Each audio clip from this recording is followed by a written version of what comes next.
Tampok sa isinagawang Farmers Day ng lungsod ng Iriga, ang kadiwa ng Pangulo ngayong araw sa Sports Complex Santa Cruz Sur, Iriga City, na kung saan ang murang nabibili ang mga gulay at prutas, maging ang 38 pesos na kilo ng bigas.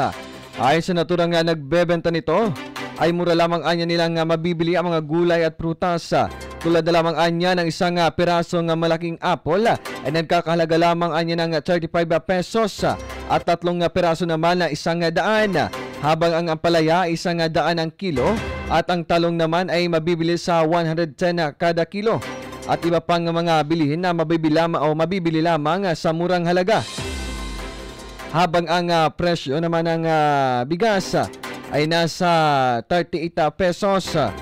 Samantala, bukas naman ay nasa Iriga Grandstand ang kadiwa ng Pangulo na kung saan ay araw ng Tinagba Festival ng lungsod.